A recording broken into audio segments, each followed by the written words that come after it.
Date of poll is 5th and counting is 8th, and 5th again we have very deliberately kept Wednesday. Entire election process after counting will be complete by 10th. And this is, we are doing elections in by polls also in Milkipur in UP and Erode in Tamil Nadu. Erode East by election kaha schedule announce பண்ணிருக்காங்களா? அது சம்பந்தமா நம்ம date of issue of gazette notification எந்த தேதியிலிருந்து nomination start ஆகி அந்த தேதி கொடுத்துருக்காங்களா? 10ஆம் தேதி 10th ஜனவரியிலிருந்து நாமினேஷன் ஸ்டார்ட் ஆகும். Last date of filing nomination 17ஆம் தேதி இருக்கும். 17th January last date of nomination இருக்கு. Scrutiny, the date of scrutiny of nomination, அது எல்லாம் நாமினேஷன் ஸ்க்ரூட்டினி பண்ணிருக்காங்க. 18ஆம் தேதி இருக்கும்.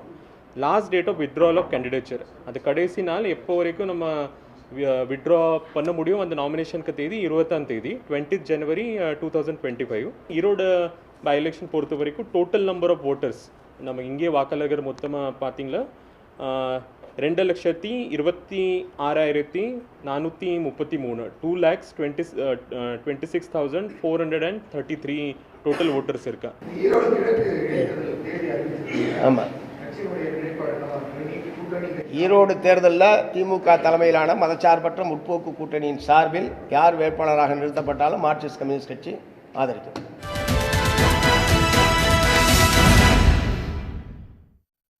வணக்கம், இது கேள்வி களம். தமிழ்நாட்டினுடைய அரசியல் களம் திடீரென்று சூடுபிடித்திருக்கிறது. டெல்லி சட்டமன்ற தேர்தலோடு ஈரோடு கிழக்கு தொகுதியினுடைய இடைத்தேர்தலும் நடக்க இருக்கிறது. 17ஆம் தேதி வேட்புமனு தாக்கல் தொடங்குகிறது. திமுக கூட்டணியில் காங்கிரஸ் கட்சி மீண்டும் போட்டியிடப் போகிறதா? அந்த கட்சியின் சார்பில் யார் வேட்பாளராக நிறுத்தப்படுவார்கள் என்று தலைமையோடு பேசி அறிவிக்கப்படும் என்று கட்சியினுடைய மாநில தலைவர் அறிவித்திருக்கிறார். திமுக கூட்டணிக்கு இது 2வது இடைத்தேர்தல். அந்த தொகுதியில் மட்டும் கடந்த முறை 64.58% அளவுக்கு அபரிமிதமான வாக்குகளை EVKS இளங்கோவன் பெற்றிருந்தார். அதிமுக 25.75% வாக்குகளை மட்டுமே மேற்கு மண்டலத்தில் குறிப்பாக ஈரோட்டில் பெற முடிந்தது என்பது அப்போதே விமர்சனத்துக்கு ஆளானது. அதிமுக இந்த தேர்தலில் போட்டியிடுமா இல்லையா என்பது 11ஆம் தேதி அவர்கள் மாவட்ட செயலாளர்கள் கூட்டத்தில் முடிவெடுக்கக்கூடும். ஆனால் விக்கிரவாண்டி இடைத்தேர்தலை புறக்கணித்த அதிமுக அதே காரணங்களை கூறி மீண்டும் புறக்கணிக்குமா அல்லது களத்தில் மோதி பார்ப்பதற்கு வருமா என்று தெரியவில்லை. தேசிய ஜனநாயக கூட்டணியின் சார்பில் விக்கிரவாண்டியில் பாமக நின்றது. ஈரோட்டில் தேஜா கூட்டணியின் சார்பில் பாஜகவே களம் இறங்க போகிறதா அல்லது அவர்களும் புறக்கணிக்கப் போகிறார்களா? போட்டியிட்டால் போட்டி எப்படிப்பட்டதாக இருக்கும் என்கிற ஒரு கேள்வி இருக்கிறது. இரட்டை இலை சின்னம், தேர்தலுக்கு முன்பே ஒரு வலிமையான கூட்டணியை அதிமுகவால் உருவாக்க முடியுமா? அந்த கட்சியை யாரெல்லாம் ஆதரிக்கப் போகிறார்கள் என்பது ஒன்று. திமுக கூட்டணி, அதிமுக கூட்டணி, பாஜக அணி என்று வருகிற போது களம் யாருக்கு சாதகமாக இருக்கிறது, என்னென்ன சவால்கள் காத்திருக்கின்றன என்று நாம் விவாதிக்கப் போகிறோம். நம்மோடு காங்கிரஸ் கட்சியின் செய்தி தொடர்பாளர் திரு திருச்சி வேலுச்சாமி அவர்கள், திமுகவின் செய்தி தொடர்பாளர் திரு ராஜீவ்காந்தி அவர்கள், மூத்த பத்திரிகையாளர் திரு பாக்கி அவர்கள், அரசியல் விமர்சகர் திரு பொங்கலூர் மணிகண்டன் அவர்கள், பத்திரிகையாளர் திரு சிவப்பிரியன் அவர்கள். அனைவருக்கும் என்னுடைய வணக்கம். நான் திருச்சி வேலுச்சாமி அவர்கள்ட்டிருந்து தொடங்கணும். இந்த இடைத்தேர்தல் திடீர்னு ஒரு பரபரப்பை கிளப்பி இருக்கு. காங்கிரஸ் போட்டியிட போகுதா? என்ன பிரச்சனைகளை முன்வைத்து தேர்தலை சந்திப்பீங்க? களத்தில் உங்களுக்கு எதிராக மோதப்போவது அதிமுகவா பாஜகவா? நீங்கள் துவக்கத்தில் சொன்னதிலேயே பதில் இருக்குது. காங்கிரஸ் போட்டியிடுக்க போகிறதான்னு சொல்லிட்டு காங்கிரஸில் யார் வேட்பாளராக நிற்க போகிறாருன்னு ஆரம்பிச்சிங்க. அதனால் காங்கிரஸ் தான் நிற்க போகுது, அந்த கேள்விக்கு இடமில்லை. நான் நகைச்சுவைக்காக சொல்ல, இன்றைக்கு இருக்கக்கூடிய யதார்த்த கள நிலவரம் மீண்டும் ஒரு எம்ஜிஆர் ஃபார்முலா இந்த தேர்தலில் அறிமுகப்படுத்தப்பட்டால் நான் ஆச்சரியப்பட மாட்டேன். இதே போல ஒரு சூழ்நிலை காங்கிரஸும் திமுகவும் ஒரே கூட்டணி இருந்த காலம். சிவகங்கை மாவட்டத்தில் திருப்பத்தூரில் ஒரு தேர்தல் வருது, இடைத்தேர்தல். காங்கிரஸ் வேட்பாளர் அப்போ முதலமைச்சர் எம்ஜிஆர்.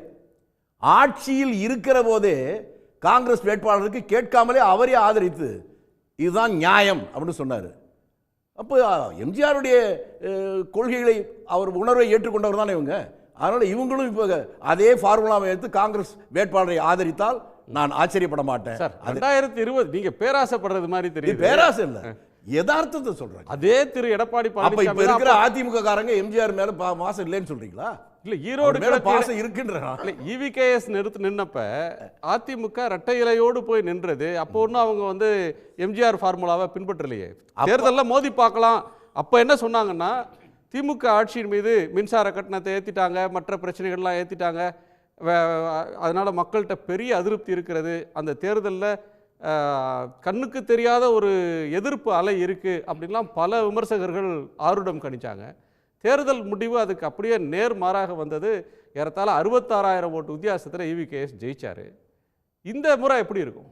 இந்த முறை நான் வந்து வெறும் கட்சிக்காரனாக சொல்ல, அரசியல் நீண்ட காலம் இருப்பதாக சொல்கிறேன். இன்றைய சூழலில் அதாவது திமுக காங்கிரஸ் இந்த கூட்டணி இல்லாத மற்ற கட்சிகள் அவங்க பலவீனமாக நான் நினைக்கல. பலமாக இருந்தாலும் ஒரு தேர்தலை உடனடியாக சந்திக்கக்கூடிய அந்த மனதளவிலேயே அவர்கள் இன்னும் தயாராகலை. உடனடியாக அந்த தேர்தல் அறிவிக்கப்பட்டிருக்கிறது. அதை அவங்க தயாராகி அதுக்கப்புறம் வரத்துக்குள்ளேயே தேர்தலை முடிஞ்சாலும் முடிஞ்சிடும். இந்த நேரத்தில் அதெல்லாம் வச்சு தான் நான் முன்னாலே இந்த தேர்தல் நடக்கும்போது, போன முறை இந்த தேர்தல் நடந்தபோது கமலாலயத்துக்கே போய் OPS நீங்களே நின்றுக்குங்க உங்களை ஆதரிக்கிறோம்னாரு. 2 பேரும் ஒன்றா இருங்கன்னு EPSஐ பார்த்து அண்ணாமலை வந்து சொன்னார். அப்போல்லாம் NDAன்னு ஒன்றா இருந்தாங்க. அதற்கு பிறகு தான் அந்த பிரிவு வந்தது. அதிமுக நின்று அதுக்கு பிஜேபி வெளியிலேருந்து ஆதரித்த போதே அவங்க வாங்கின ஓட்டு 25% தான், 25.7 26. இப்போ பிரிஞ்சு நிற்க போகிறாங்களா? எப்படி இருக்குன்னு எதிர்பார்க்குறீங்க? நான் அரசியலில் எதுவும் நடக்கலாம் என்பது யதார்த்தம். ஆனால் இன்றைய சூழ்நிலையில் நான் வேடிக்கைக்காக சொல்ல, உண்மையிலே சொல்கிறேன். இந்த தேர்தல் இன்றைக்கு அறிவிச்சிருக்கிறாங்க. ஒரு வாரத்திலேயே தேர்தல் ப்ராசஸ் ஆரம்பிச்சிடும். எந்த ஒரு அரசியல் கட்சியுமே ஒரு தேர்தலை சந்திப்பதற்கான மனோநிலைக்கு இன்னும் வரல. ஆளுங்கட்சியாக இருக்கக்கூடிய நீங்க மனோநிலைக்கு வராமல் இருக்கலாம். மத்தியில் ஆட்சியில் இருக்கிற பிஜேபிக்கு தேர்தல் அறிவிக்கிறது தெரியாதா? அவங்க இந்த இதுக்கு ப்ரிப்பேர்டாக இருந்திருக்க மாட்டாங்களா என்ன? அதுதான் கரெக்டாக சொல்கிறீங்க. மற்றவங்களாம் மனோநிலை சரியில்லை, அவங்க நிற்கிறதுக்கே தயாரில்லை. என்ன சார் சொல்கிறீங்க? ஏங்க தேர்தல் வரப்போது எதையாவது யார் கூட சேர்ந்து எதையாவது 10 சீட்டு வரலான்னு யோசிச்சுட்டு இருக்கிறாங்க. இந்த தேர்தலில் பிஜேபி நின்று டெபாசிட் பறி போனதை பார்த்தா அதுக்கப்புறம் எதிர்காலத்தில் கேள்விக்குறி ஆயிராதா? அதனால் அந்த விஷ பரீட்சைக்கு அவங்க போக மாட்டாங்கன்னு நான் நினைக்கிறேன். NDA வலிமையாயிடுச்சு. போன முறை 18% ஓட்டு எடுத்திருக்கிறோம். இப்போது ADMK வந்து புறக்கணித்த நிலையில் இருக்குது. விக்கிரவாண்டியில் புறக்கணிச்சிட்டாங்க. ஈரோடையும் புறக்கணிக்க முடியுமா? தொடர்ந்து தேர்தலை புறக்கணிச்சா தொண்டர்கள் வந்து உற்சாகம் இழந்துட மாட்டாங்களா? சோர்வடைஞ்சிட மாட்டாங்களா? தேர்தலில் சந்திப்பு தான் எல்லா அரசியல் கட்சிக்கும் யதார்த்தம். தேர்தல் சந்திப்புக்கு தான் கட்சி இருக்குது. ஆனால் இன்றைய சூழ்நிலை நான் திரும்பவும் சொல்லுவது, திடீரென்று இந்த தேர்தல் அறிவிச்சிருக்காங்க. இன்னும் ஒரு வாரத்திலே நாமினேஷன் ஆரம்பிக்க போகுது. இன்றைக்கு இருக்கக்கூடிய பரபரப்பான பல்வேறு அரசியல் சூழ்நிலைகளை மனதளவிலேயே தேர்தலை சந்திக்கிற இடத்துக்கே பெரும்பாலான கட்சிகள் வரல. ஆனால் பிஜேபி நீங்கள் ஆளுங்கட்சியில் இருந்தாலும் அவர்கள் தமிழ்நாட்டில் இந்த தேர்தலில் போட்டியிட்டு தங்களை மேலும் பலவீனப்படுத்திக் கொண்டிருக்கிற ஒரு சூழ்நிலைக்கு அவர்கள் வரமாட்டார்கள், அந்த முடிவெடுக்க மாட்டார்கள். அந்த அளவுக்கு விவரம் தெரியாதவர்கள் அல்ல. எக்ஸ்போஸ் ஆகிக்க மாட்டாங்க, ரிஸ்க் எடுக்க மாட்டாங்க. ரிஸ்க் எடுக்க மாட்டாங்க, நிச்சயமா மாட்டாங்க. சரி, தெரிஞ்சு போச்சு. மணிகண்டன் சார் கேட்கலாம். என்ன சார் ADMK என்ன பண்ணும் இந்த இதில்? இல்லை சார், இப்போ அதிமுக மாவட்ட செயல் கூட்டம் நடத்துகிறாங்க 11ஆம் தேதி. இப்போ நீங்கள் ஒன்றும் இல்லை, திருமகன் ஈவேரா மறைந்தார், அதுக்கு முதல் அண்ணன் EVKS இறந்தார்.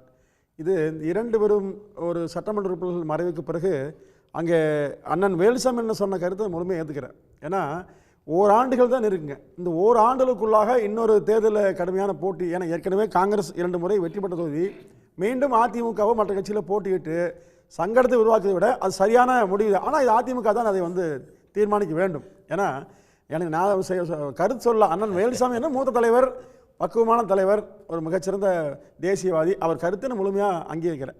அதே சமயம் இந்த தேர்தலை பொறுத்தவரையில் திராவிட முன்னேற்றக் கழகம் மிக தெளிவாக காய்கள் நகர்த்தும். ஏன்னா கடந்த தேர்தலில் பார்த்தா நிச்சயமாக அதிமுக நெருக்கடி சந்தித்தது.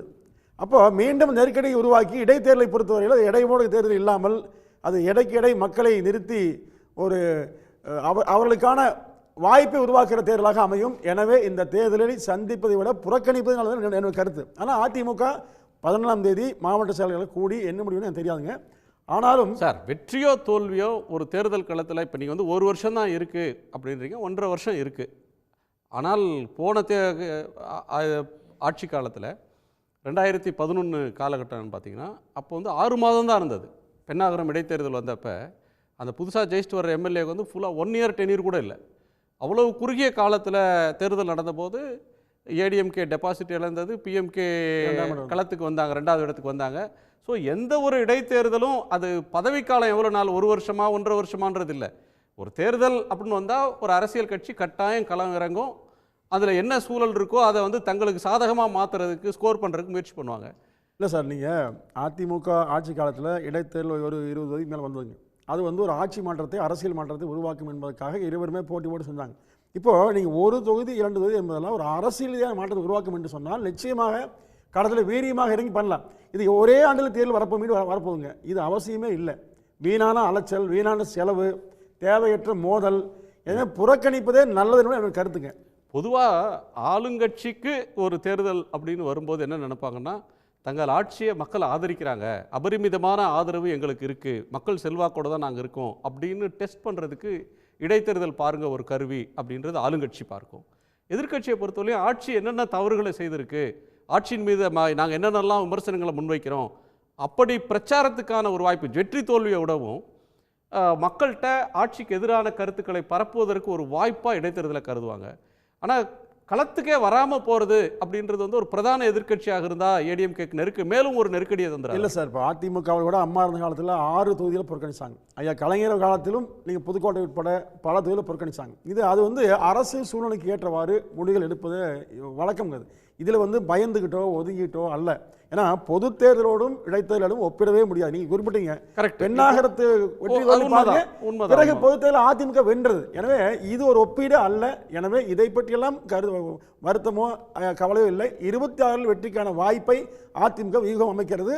அந்த வெற்றி நிச்சயமாக அமையுங்க. ஆனால் இதை புறக்கணித்தாலும் நல்லதா அல்லது வேறு வகை முடிவெடுத்தால் நல்லதா, இதை அதிமுக மாவட்ட செயலர் முடிவெடுப்பாங்க. இப்போ சொல்ல முடியாது. ஏடிஎம்கே பிஜேபி கூட்டணி மீண்டும் வந்துருமா? ஈரோடு தேர்தலுக்கு முன்னாடியே ஒரு காமன் கேண்டிடேட் அப்படி நோக்கி போகிறதுக்கு சில பேர் பேசுகிறாங்க. பிஜேபி கேண்டிடேட்டை நிறுத்தினா மறைமுகமாக ஆதரிச்சிடலாம் அப்படின்ற இடத்துக்கு ஏடிஎம்கே போதா, அல்லது ஏடிஎம்கே வேட்பாளர் நிறுத்தினா பிஜேபி அதை ஆதரிக்கிறதுக்கு ஸ்கோப் இருக்கா? இல்லை சார், நிச்சயமாக அதிமுக பொறுத்தவரையில் ஒரு தெளிவான முடிவு எடுத்திருக்குங்க. நீங்கள் நிறைய கருத்துக்களை பரிமாறுறாங்க, வதந்தியை பரப்புகிறாங்க.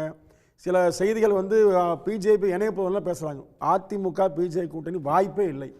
உறுதியாக 2026 மட்டுமில்லை 29 வரைக்கும் நாடாளுமன்ற தேர்தலும் நிச்சயமாக அதிமுக பாஜகவை இணைத்து கொண்டு போட்டியிடாது. அது கொள்கை ரீதியான எடுத்த உறுதியான முடிவு. எடப்பாடி தன் எடுத்த முடிவு வந்து மாறவே மாட்டார். அதனால் இதுமான ஒரு கருத்துக்களுக்கு நான் முற்றுப்புள்ளியே தொடர்ந்து வைக்கிறேன், மீண்டும் அதை வைக்கிறேன். நான் அதிமுக அதிகாரப்பூர்வமாக சொல்ல இருந்தாலும் நான் தெரிஞ்சு சொல்கிறேன், அதை பேச வேண்டிய அவசியமே இல்லைங்க. பாக்கியோட வியூ என்ன இதில்? அனைத்து இந்திய அதிமுகவை பொறுத்தவரையில் அவர்கள் இந்த இடைத்தேர்தலை புறக்கணிப்பது என்பது ஒரு சூசைடல் அட்டம்ப்டாக தான் இருக்கும். புறக்கணிக்க கூடாது. ஏன் அப்படின்னா அனைத்து இந்திய அதிமுகவை எம்ஜிஆர் 1972 தொடங்கிய போதே களம் கண்ட முதல் தேர்தலில் மகத்தான வெற்றி பெற்றது ஒரு இடைத்தேர்தல், திண்டுக்கல் மக்களவை தேர்தல். அதுக்கப்புறம் கோயம்புத்தூர், அப்புறம் தொண்டாமுத்தூர், மற்ற பல இடங்களில் எல்லா இடத்துலையுமே வெற்றி பெற்றார். நல்லா கவனிக்கணும், அதிமுக எம்ஜிஆர் தலைமையில் இருந்தபோதும் ஜெயலலிதா தலைமையில் இருந்தபோதும் திராவிட முன்னேற்ற கழக ஆட்சியின் போது தான் இடைத்தேர்தலில் ஜெயித்தாங்க. ஒன்று, நம்ம எம்ஜிஆர் காலத்தில் திண்டுக்கல், கோயம்புத்தூர், திண்டுக்கல் மக்களவை தேர்தல், கோயம்புத்தூர் சட்டப்பேரவை தேர்தல், இடைத்தேர்தல் இதெல்லாம் ஜெயித்தாங்க. அதுக்கு பிறகு ஜெயலலிதா அம்மையார் ஆட்சிக்கு வந்தபோது 1989 ஆட்சியில் இருந்தது திமுக அரசாங்கம். ஆனால் அப்போ இடைத்தேர்தலில் மருங்காபுரி, மதுரை கிழக்கு இந்த 2 தொகுதியிலையும் ஜெயலலிதா தலைமையிலான அதிமுக அப்போ 2ஆக பிரிஞ்சிருந்த அதிமுக ஒன்றா சேர்ந்தது. ஆக இடைத்தேர்தல்களில் வெற்றி பெற்று அடுத்து நாங்கள் தான் வருவோம் அப்படின்னு சொல்லக்கூடிய அதிமுக இந்த சமயத்தில் ஏற்கனவே விக்கிரவாண்டி புறக்கணிச்சாங்க. அது மாதிரி செய்யக்கூடாது. இது என்னோட அட்வைஸ், அவ்வளோதான், அதுக்கு மேலே ஒன்றும் இல்லை. அப்புறம் அண்ணன் வந்து சில கருத்துக்கள்லாம் சொன்னார். எம்ஜிஆர் ஃபார்முலா இல்லை, விக்கிரவாண்டியில் பாமக நின்றது அவங்களுக்கு ஒரு வலிமையான பகுதி. விக்கிரவாண்டியில் ஏடிஎம்கேக்கு வந்து சிவி சண்முகம் போன்ற தலைவர்கள், உள்ளூரில் செல்வாக்கான தலைவர்கள் அவங்க தேர்தலில் நிற்கணும்னு வலியுறுத்தியதாகவும் அது பெரிய அளவில் பலன் தராதுன்னு தலைமை மாறாக முடிவெடுத்ததாகவும் அப்போ ஊடகங்களில் கருத்துக்கள் வந்தது. விக்கிரவாண்டி ஃபார்முலாவை தானே திரும்ப எடப்பாடி பழனிசாமி அவர்கள் ஃபாலோ பண்ணுவார்? இல்லை, ஃபாலோ பண்ணுவானே. இப்போ திமுக அரசு மீதான அதிருப்தி நாளுக்கு நாள் அதிகரித்து வருகிறத கேப்சர் பண்ணணும். சென்ற முறை ஈரோடு கிழக்கு தேர்தலில் நிலவரம் வேறு. அப்போது எடப்பாடி தலைமையிலான அதிமுக பல்வேறு சிக்கல்களில் மாட்டிக்கிச்சு. இந்த தேர்தல் சின்னம் இருக்க ரெட்டையில சின்னம் கூட கடைசி நிமிஷத்தில் கிடச்சிது. பிஜேபி அவங்க அலையன்ஸில் முரண்பட்டதுனால தேசிய ஜனநாயக முற்போக்கு கூட்டணி என்று கூட்டணியே வேற ஒரு பேரை ஒரு நாள் தான் பேனர் போட்டாங்க. பெயர்கள் எதிர்ந்தாலும் நெட் ரிசல்ட் வந்து ஏடிஎம்கேவும் பிஜேபியும் ஒன்றா இருந்தாங்க. எங்க போய் ஓபிஎஸ் போய் வேட்பாளரை போட்டுருவாரோ அப்படின்னு நினைச்சப்ப அவரும் வந்து ரெட்டைலைக்கு எதிராக நான் வேட்பாளரை நிறுத்த விரும்பவில்லை, எங்கள் ஆதரவும் அந்த வேட்பாளருக்கு தான் ரெட்டைலைக்கு தான் ஓபிஎஸ் அறிவிச்சாரு. ஆமா ஆதரிச்சாரா தெரியும். ஆதரிச்சாரு. தொண்டர்கள் அவர் அபிஷியலா சொன்னாரு பிரச்சாரம் செய்ய கூட போக தயார்னு சொன்னார். என்ன இருந்தாலுமே எடப்பாடிக்கு அப்போ பல்வேறு குழப்பங்கள் இருந்தது. சரி, இப்போ திஸ் இஸ் த டைம். நீங்க டிஃபீட் தோல்வி அடைந்தாலும் கூட களத்தில் நின்று காட்டுகிறேன்னு செய்யணும். நம்பர் 1. அண்ணன் வேலுசாமி சொன்ன தகவல் ஒரு சின்ன முரண்பாடு அல்ல, கொஞ்சம் ஒரு எக்ஸ்டென்ஷன் ஆஃப் வியூ. திருப்பத்தூர் இடைத்தேர்தல் வால்மீகி மறைந்த பிறகு இடைத்தேர்தல் நடந்ததில்லை. அப்போது காங்கிரஸுக்கு எம்ஜிஆர் ஆதரவு கொடுத்தார் இல்லையா, அது நிலைமையே வேறு. அப்போது இந்திரா காந்தி என்ற ஆளுமை, மிகப்பெரிய ஆளுமை இருந்தபோது திமுக கூட்டணியில் இருந்து, காங்கிரஸோட கூட்டணியில் இருந்தது. அதிமுக பகைத்து கொள்ள வேண்டாம், நாளைக்கே கூட்டணி மாறக்கூடும் அப்படிங்கிறதுனால சேஃபாக எம்ஜிஆர் சொன்னார். அது எம்ஜிஆர் ஃபார்முலா இல்லை. எம்ஜிஆர் ஃபார்முலா என்பது வேறு. என்னுடைய சிற்றறிவுக்கு சொல்கிறேன், சட்டப்பேரவையில் காங்கிரஸுக்கு குறைவாகவும் நாடாளுமன்றத்தில் காங்கிரஸுக்கு அதிகமாகவும் இடங்கள் தருவது தான் எம்ஜிஆர் ஃபார்முலா. ஆனால் திருப்பத்தூரில் நடந்தது வேற. அது திருப்பு முனையானது. திருப்பத்தூரில் நடந்தது ஒரு விசித்திரம். ஆளுங்கட்சியில் முதலமைச்சராக இருக்கிற போதே ஆதரிச்சாருங்கிறதான். அதான் அவர் குறுகிய காலத்தில் அதிமுகவும் காங்கிரஸும் அன்னைக்கு வந்து காங்கிரஸ் மிகப்பெரிய அரசியல் சக்தி இந்தியா முழுக்க. இந்திரா காந்தி மிக வலிமையான தலைவர். டெல்லியில் அவங்களுடைய ஆதரவு இருந்தால் தான் மாநிலத்தில் ஆட்சியவே ஓட்ட முடியும் அப்படின்ற 356 தொங்கிட்டு இருந்த ஒரு காலம். ஆமாம், அதுக்கு வெவ்வேறு திமுக காங்கிரஸ் கூட்டணியை எப்படியா உடைச்சிடணும், அதுக்கு போய் வலிந்து ஆதரவு தந்த ஒரு நெருக்கடி அவருக்கு இருந்தது. அன்னைக்கு உள்ள அரசியல் சூழலும் இன்னைக்கு உள்ளதுக்கும் வந்து இப்போ காங்கிரஸே களத்தில் இருக்குமான்னு தெரியல. இருக்குங்கிறாரு. அப்புறம் என்ன சொல்றாரு? இன்னொரு முன்னாலே சொல்லிட்டாங்க, சிற்றறிவு கேட்ட வரைன்னு சொல்லிட்டாரு. குறை சொல்ல முடியுமா? அப்படியா? என்ன குறை சொல்லணும், இவரையும் குறை சொல்லணும், அது வேற விஷயம். அது வேற ஒரு சமாச்சாரத்துக்கு. என்னன்னா அறிவு சிறுசா பெருசான்றது இல்ல, அவர் சொன்னாருங்க. அதாவது ஈரோடு கிழக்கு தேர்தலில் மறுபடியும் அதாவது EV.K. இளங்கோ அவரோட இன்னொரு மகன் சஞ்சய் சம்பத் களத்தில் நிறுத்தப்படுவாரெல்லாம் பேசுகிறாங்க. அதாவது மாவட்ட காங்கிரஸ் கட்சியினுடைய நிர்வாகிகள் கூட்டம் நடந்தப்ப அவரை நிறுத்தணும்னு தலைமைக்கு வேண்டுகோள் எடுத்து ஒரு தீர்மானம் போட்டாங்க. அதாவது பெரியாருடைய ரத்த வாரிசா, பெரியாருடைய கொள்கை வாரிசா? நான் கொள்கை வாரிசு சொல்கிறது திமுகவை சொல்கிறேன். திமுக களத்தில் இருக்குமா, காங்கிரஸ் களத்தில் இருக்குமான்றதே ஒரு பெரிய குழப்பம். அது கொஞ்ச நாளில் தெரிஞ்சு போயிடும். நிச்சயமாக என்னை பொறுத்தவரை திமுக நிற்கும்னு திமுக தலைவர் சொல்லலை. குழப்பத்தை உருவாக்க இவர் முயற்சி பண்றாருங்க. அதுதான் அவங்க நிக்கிறாங்க சார், மற்றவங்க நிக்கிறாங்களா? பிஜேபி என்ன பண்ண போகுது? பிஜேபி இதில் கவனமே, இது வந்து ஒரு பொருட்டே இல்லை சார். அவங்களுக்கு டெல்லி தான் சார் பொருட்டு. டெல்லியில் தான் கவனமாக இருக்காங்க. இது டெல்லியில் மீண்டும் ஆட்சியை கைப்பற்ற வேண்டும். சங்கர் சிங் வகைலா பார்த்துப்பாங்க சார், டெல்லி பார்த்துப்பாங்க. அதை பற்றி ஒரு இன்சிக்னிஃபிகண்ட். பாஜகவை பொறுத்த அது கவலையே கிடையாது. அவங்கள பொறுத்தவரையில் அவங்க யார் வந்தாலும் ஓகே. என்ன இன்னும் சொல்ல போனால் திமுக களத்தில் போட்டியிட்டா, ஒருவேளை பிஜேபி போட்டியிட்டாலும் கூட அது ஒரு நாம்கே வாசன்னு சொல்லுவாங்க இல்லையா, ஒரு பெயரளவுக்கு அப்படித்தான் இருக்குமே தவிர இருக்காது. பாஜக களத்தில் இருக்கும். ஒரு டோக்கன் ஃபைட் தான், சீரியஸ் ஃபைட் கிடையாது. இயற்கை விக்கிரவாண்டியில் பாஜகவுக்கு கூட்டணி வந்து என்டிஏ சார்பில் பாமக போட்டியிடும்னு பிஜேபி தான் அறிவிச்சது. அப்போ அறிவிச்சாங்க. ஆனால் சென்ற முறை இப்போ ஈரோடு கிழக்கு இடைத்தேர்தல் வந்து பாமக புறக்கணிச்சிருச்சு. ஆமாம், இல்லை இது தேசிய ஜனநாயக கூட்டணி இருந்ததுனால, அதனால பாஜக வந்து அதுவே போட்டியிடாது, அல்லது அவங்களுடைய கூட்டணி நண்பர்கள் சபலமே சரியில்லையே சார். இன்சிக்னிஃபிகண்ட், அவங்க போட்டியிட மாட்டாங்க, அவங்க கவனம்லாம் டெல்லின்றீங்க. ஆனா ஏடிஎம்கே மட்டும் களத்துல கொண்டு வந்து நிறுத்தி அவங்கள போட்டியிட வைக்கணும், இல்லைன்னா அதுதான் அவருடைய சூசைடல் ஆயிடும். அது வந்து அவங்களுக்கு சூசைட் காரணம் சார், இடைத்தேர்தல்களை தங்களுடைய பலத்தை நிரூபித்தது அதிமுக. இடைத்தேர்தல் எல்லா காலத்திலுமே கலைஞர் கருணாநிதிங்கிற ஒரு பெரிய ஆளுமை சக்தி இருந்த போதே போட்டியிட்டு களம் கண்டது அதிமுக. இப்ப களம் காணாமல் இருப்பது என்பது தேவையற்ற நடவடிக்கையாக தான் நான் பார்க்கிறேன். எப்படியும் பொங்கலூர் இல்லைங்க, அதாவது இதுலயே அதிமுகக்கு பயப்படுறதுக்கு ஒன்றும் இல்லைங்க. இப்போ நீங்க ஐயா கலைஞர் மிகப்பெரிய ஜாம்பவான், அவரே தவிர்த்தாரு. ஏன் தவிர்த்தாருங்க? நீங்க ஆர்கே நகரில் திமுக வலிமை இல்லாமல் இருந்ததுங்க, ஏன் டெபாசிட் போச்சு? இடைத்தேர்தலில் வரக்கூடிய மாற்றத்தை எல்லாம் நம்ம பெரிதுபடுத்த வேண்டிய அவசியமே இல்லைங்க. திரும்ப அதிமுக என்றது திமுக என்றது, அதனால இடைத்தேர்தல் வைத்துக்கொண்டு முடிவெடுத்தோம்னா அது மிகப்பெரிய தவறு. நீங்களே சொன்னீங்க அதையே. அதனால இடைத்தேர்தல் முடிவு பொது தேர்தலை எதிரொலிக்காது. ஆமாங்க, பொது தேர்தல் வந்து மாறியும் வரலாம், அதை விட அதிகமாகவும் வரலாம். இது வந்து அளவுகோல் இல்லை. ஆனா இன்னைக்கு தேதிக்கு ஒரு ஆட்சி அதிகாரத்தில் இருக்கிற போது அந்த ஆட்சிக்கு எதிராக மக்கள் மனநிலை இருக்கிறதா, ஆதரவான மனநிலை இருக்கிறதா, ஆட்சியை மக்கள் என்டார்ஸ் பண்றாங்களா இல்லையா, ஒரு ஆட்சியில் இருக்கிற கட்சி இடைத்தேர்தலில் தோத்து போச்சு அப்படின்னா அது ஒரு பிரஸ்டீஜியஸ் இஷ்யூ. ஜெயலலிதா அவர்கள் காலத்துக்கு முன்பு வரலையும் வெற்றி தோல்வி சகஜமாக இருந்திருக்கு. அது 90களுக்கு பிறகு என்ன ஆயிடுச்சுன்னா இடைத்தேர்தல் வந்தால் ரொம்ப சீரியஸாக எடுத்துக்கிறது, ரொம்ப பிரஸ்டீஜியஸாக எடுத்துக்கிறதுன்ற ஒரு ட்ரெண்ட் வந்துருச்சு. ஸோ இப்போ களத்துக்கு யார் வரப்போகிறாங்க அப்படின்றதான் பாயிண்ட். நான் யாரை எதிர்நோக்கி காத்திருக்கிறாங்கன்னு ராஜீவ்காந்தியை கேட்குறேன். ராஜீவ்காந்தி. வணக்கங்க. ஈரோடு கிழக்கு இடைத்தேர்தலை பொறுத்தளவில் மதச்சார்பற்ற முற்போக்கு கூட்டணியுடைய வேட்பாளர் யார், போட்டியிட போடுகிற கட்சி எது என்பதை கூட்டணி கட்சியுடைய தலைவர்கள் எல்லாம் ஒன்றிணைந்து தமிழ்நாட்டுடைய தனிகரற்ற தலைவராக பெண்களுடைய செல்வாக்கை, இளைஞருடைய செல்வாக்கை, மக்களுடைய செல்வாக்கை பெற்றிருக்கிற பெரும் மரியாதைக்குரிய எங்களுடைய தலைவர் மாண்புமிகு முதலமைச்சர் அறிவிப்பார். அதைத்தான் இன்று காங்கிரஸ் கட்சியுடைய தலைவர் மரியாதைக்குரிய அண்ணன் செல்வ பெருந்தகை அவர்கள் ஊடக வாயிலாகவே யார் போட்டியிடப் போகிறார், எந்த கட்சி போட்டியிடப் போகிறது என்பதை எங்களுடைய கூட்டணி தலைவர் அறிவிப்பார் என்று சொல்லியிருக்கிறார். உறுதியாக இந்த கூட்டணி போட்டியிடப் போகிறது. எங்கள் நோக்கம் கடந்த தேர்தலில் வென்ற 66,233 வாக்குகளை விட இன்னும் அதிகமான வாக்குகளை பெற வேண்டும் என்பதுதான்.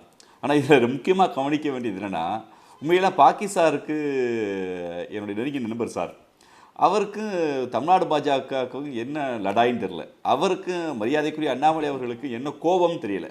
ஏன்னா அண்ணாமலை அவர்கள் நான் கொங்கு மண்டலத்தில் சேர்ந்தவர், நான் கரூரில் பிறந்தேன், கோயம்புத்தூரில் பொண்ணெடுத்தேன், கோயம்புத்தூரை வந்து பாஜக கோட்டையாக மாற்ற போகிறேன்னு சொல்லி இங்கே கங்கணம் கட்டி வீடையெல்லாம் குத்தகைக்கு எடுத்து உட்காந்துருக்காரு. கோயம்புத்தூர்ந்து பக்கத்தில் தான் இருக்கிற ஈரோடு, அந்த ஈரோட்டில் போய் நீங்கள் போட்டியிடுங்கன்னு சொல்ல முடியலை. ஏன்னா அவர்களுக்கு தெரியும் அந்த ஈரோட்டில் போய் டெபாசிட் வாங்க முடியாது, களத்துக்கு போக முடியாது, வேட்புமனு தாக்கல் பண்ணுறதற்கோ பிரச்சாரத்திற்கோ ஆட்கள் வரமாட்டாங்கிறது தெரியும். அந்த கலை யதார்த்தத்தை மிக தெளிவாக என்னுடைய நண்பர் ஐயா பாக்கி அவர்கள் உடைத்து விட்டார். பாஜகவிற்கு ஃபீல்டு இல்லைங்க, பாஜக வந்து இன்செஃபின் அது பொருட்டே லேட்டார். இதுதான் யதார்த்தம். அது ஈரோடுங்க, அது பெரியார் மண்ணுங்க, அது வந்து கொள்கை உறவுங்க, அங்கேயும் அண்ணாமலைக்கும் அங்கேயும் தமிழ்நாடு பாஜகவுக்கும் வேலையேன்ட்டார். ஏன்னா கடந்த தேர்தலில் அண்ணாமலை வந்து அதாவது ஊரை சுற்றியே பிரச்சாரம் பண்ண அண்ணாமலை ஈரோட்டுக்குள்ளேயே வராமல் இருந்தார்னா உள்ளே வந்தால் டெபாசிட் காலியாயிரும், வெறுங்காய டப்பா தான் நம்ம கையில் இருக்குன்னு அவருக்கு தெரியும். இந்த தேர்தலை பொறுத்தளவில் அது பெரியாரின் கொள்கை வாரிசுகளும் பெரியாரின் ரத்த வாரிசுகளும் சேர்ந்து நிற்கிற தேர்தல். அது உறுதியாக ஈரோடு என்பது வழிகாட்டும், ஈரோடு என்பது திசைகாட்டும். நடக்க இருக்கிற 2026 பொதுத் தேர்தலுக்கு அச்சாரமாக பெரியாரின் பூமி வழிகாட்டும், திசைகாட்டும் என்பது நான் உறுதியாக இருக்கிறேன். காரணம் உங்களுக்கு தெரியும். ஒரு நிமிஷம் பாக்கி ஏதோ குறுக்கிட வரும்னார். நான் ஒரு அரசியல் பார்வையாக பத்திரிகையாளர் அரசியல் பார்வை தான் வைக்கிறேன். நான் எந்த கட்சிக்கும் ஆதரவாக எதிர்வாக இருக்கிற கள நிலவரத்தை நான் பார்த்த வரையில் அவ்வளவுதான். எனக்கும் பாஜகவும் லடாய் பொருத்தமற்றதுன்னு நினைக்கிறேன். லடாய் இல்லைன்னு சொல்ல வர்றீங்க. யாரோடையும் நட்பு பாஜக காப்பாற்ற முயற்சி பண்றாரு, எல்லாரையும் காப்பாற்றணும்னு நினைக்கிறேன். காங்கிரஸ் கூட ராஜீவ்காந்தி தெரியும். ஸ்பெசிபிக்கான ஒரு பாயிண்ட் பாக்கி சொல்லும் போது 2 விஷயத்தை சொன்னார். இந்த தேர்தலை போட்டியிடாமல் போனால் ஏடிஎம்கேக்கு அது ஒரு சூசைடலான முயற்சி அப்படின்றது ஒன்று. 2வது, ஆட்சியின் மீது அதிருப்தி என்பது ஏராளமாக உருவாகி இருக்கிறது, அதை ஏடிஎம்கே என்கேஷ் பண்ணணும்னு சொல்றாரு. ஆட்சியின் மீதான அதிருப்தி அப்படின்ற ஒன்றை எதிர்க்கட்சிகள் அறுவடை செய்ய முயற்சிக்கிறது அப்படின்றத எப்படி பார்க்குறீங்க? இல்லை, ஆட்சியின் மீதான அதிருப்தி இருக்கா இல்லையான்னு அது இடைத்தேர்தல், அதாவது இடைப்பட போகுது. நீங்களும் நானும் சமூக ஊடகமும் இடை போடாது. எனக்கு தெரிஞ்சு அதிமுகங்கிற கட்சி இப்போ தான் சோசியல் மீடியாவில் அக்கௌண்ட் ஆரம்பித்து ஐடி விங்னு ஒரு பொறுப்பாளரை போட்டு எதையோ கொஞ்சம் எழுத ஆரம்பிச்சிருக்காங்க. எழுத ஆரம்பிக்கிறதுனாலேயே அதிமுக ஆக்டிவாக இருக்கானா? இல்லை.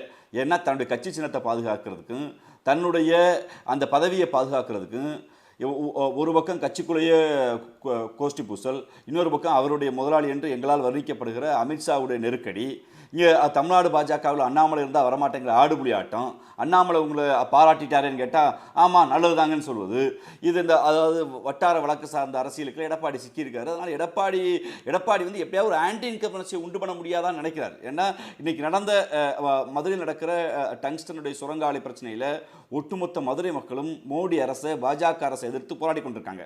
பாஜக அரசு இந்த திட்டத்தை நீங்கள் கைவிடன்னு சொல்லி தமிழ்நாடு சட்டமன்றத்தில் தீர்மானம் போடப்பட்டிருக்கு. திராவிட முன்னேற்ற கழகம் உள்ளிட்ட எங்களுக்கு கூட்டணி கட்சிகள் களத்தில் நிற்கிறாங்க. மார்க்சிய புதுமை கட்சி, காங்கிரஸ் பேர் இயக்கம், விடுதலை சிறுத்தைகள் உள்ளிட்ட எங்கள் கூட்டணி கட்சி களத்தில் நின்று போராடுறாங்க. திராவிட முன்னேற்ற கழகம் சேர்ந்த தொண்டர்கள் அந்த போராட்டத்தை நிற்கிறாங்க. நோக்கம் டங்ஸ்டனுடைய அந்த ஏலத்தை மோடி அரசு கைவிடணும். ஆனால் எடப்பாடி என்ன பேசுகிறாரு? தமிழ்நாடு அரசு நீங்கள் போராட அனுமதிக்கிறேன்னு. மக்கள் தொடர்ச்சியாக போராடுகிறார்கள். அந்த அனுமதியை கொடுத்து தமிழ்நாடு காவல்துறை பொது போக்குவரத்தை ஒழுங்கு வருகிற போது அது தேசிய நெடுஞ்சாலையில் நீங்கள் வர வேண்டாம், அதற்கு மாறாக மாற்றுப்பாதையில் செல்லுங்கள் என்கிற ஒரு கட்டுப்பாடு விதிக்கப்பட்டிருக்கிறது. அதையெல்லாம் தெரியாது ஒரு அறிவெளித்தனமாக பெரும் மரியாதைக்குரிய இந்த தமிழ்நாட்டு எதிர்க்கட்சி தலைவர் வந்து மோடி எதிர்த்து பேசுவதற்கு பயப்படுறாரு. அப்போ அவருக்கு ஒரு பெரிய நெருக்கடி இருக்கிறது.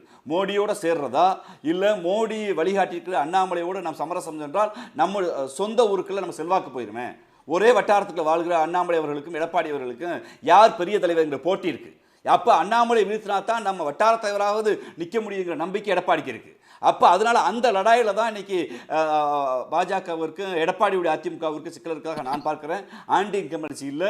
மரியாதைக்கு மூத்த பத்திரிகையாளர் எதை ஆன்டி இன்கம்பரன்சி சொன்னார்னா அதை வந்து நான் களத்திலையும் வாதத்திலையும் திராவிட முன்னேற்ற கழகம் அதற்கு பதில் சொல்ல தயாராக இருக்கிறது. ஏன்னா இன்னைக்கு வருகிற புள்ளிவர்களை நீங்கள் பார்க்க முடியுது. அதிகமாக பெண்கள் வேலைக்கு செல்கிற மாநிலம் தமிழ்நாடு, பெண்கள் அதிகமாக படிக்கிற மாநிலம் தமிழ்நாடு, பெண்கள் சிறந்து பாதுகாப்போடு வாழ முடியுங்கிற நம்பிக்கையோடு இருக்கக்கூடிய மாநிலம் தமிழ்நாடு, வளர்ந்த மாநில பட்டியலில் மகாராஷ்டிராவுக்கு அடுத்து இருக்கிறது தமிழ்நாடு. பல கோடி ரூபாயை கொட்டி கொடுக்கிற மகாராஷ்டிராவும் பல கோடி ரூபாயை கொட்டி கொடுக்கிற பீகாரும் பின்தங்கி இருக்கிற போது மருத்துவத்துறையிலே கல்வியிலே சிறந்து வளர்கிறான். பட்டியல் ரொம்ப பெருசா போகுதுங்க. பக்கத்துக்கு அண்ணன் வேலுசாமி அப்படியே சொல்லுவாங்க. என்ன அதிர்த்திங்க தம்பி ராஜீவ்காந்தி நான் சொல்ல வேண்டியது இல்லைங்க, வேலுசாமி என்ன சொல்லுவார் சொல்லுவாருன்னு தெரியல. இல்லை பொங்கலூர் நான் உங்களை கேட்கணும் மணிகண்டன்ட்ட. இப்போ வந்து இந்த அதிருப்தின்ற வாதம் தொடர்ந்து முன்வைக்கப்படுது. அது ஈரோடு கிழக்கு தேர்தல் வரும்போதும் ஆனால் அது வந்து தேர்தலில் வந்து பாருங்கள் எதிரொலிக்கும், இவங்க டிஎம்கே ஈஸியாலாம் ஜெயிச்சிட முடியாது அப்படின்னு ட்விட்டர் வாசிகள் தொடங்கி வச்சு பண்ணாங்க. ஆனால் அங்கே வந்து டிஎம்கே வாங்கின ஓட்டு அது வரலாறுலே இல்லாத அளவுக்கு வாங்கினாங்க. அடுத்து நாடாளுமன்ற தேர்தலில் வரும்போதும் இதோ பாருங்கள் 40-40 போன முறை நடந்தது நடக்காது, மக்கள்கிட்ட பெரிய அதிருப்தி இருக்குது, மோடிக்கு மக்கள் ஏற்றுக்கிட்டாங்கன்னாங்க. அதுலேயும் பிரம்மாண்டமான வெற்றியை முதலமைச்சர் ஸ்டாலின் அவர்கள் தலைமையிலான அணி பெற்றுச்சு. அதுக்கப்புறம் விக்கிரவாண்டி இடைத்தேர்தல் வந்தது. அப்போதும் அதோ பாருங்கள் அந்த பிரச்சனை இருக்குது இந்த பிரச்சனை இருக்குது, இதெல்லாம் மக்கள்கிட்ட கொழுந்து விட்டு எரியுது அப்படின்னாங்க. ஆனால் எதுவும் எரிஞ்ச மாதிரி தெரியல. மக்கள் திமுக அணியை தான் அபரிமிதமாக ஓட்டு போட்டாங்க. இன்ஃபேக்ட் ஏடிஎம்கே அனுதாபிகளே திமுகவுக்கு ஓட்டு போட்ட ஒரு காட்சியை விக்கிரவாண்டியில் பார்த்தோம். எந்த அடிப்படையில் இது இப்போ வந்து அதிருப்தினா அது தேர்தலில் தானே எதிரொலிக்கும். நமக்கு இருக்கிற ஒரே வாய்ப்பு எலெக்ஷன் முடிவு தானே ஜனநாயகத்தில்.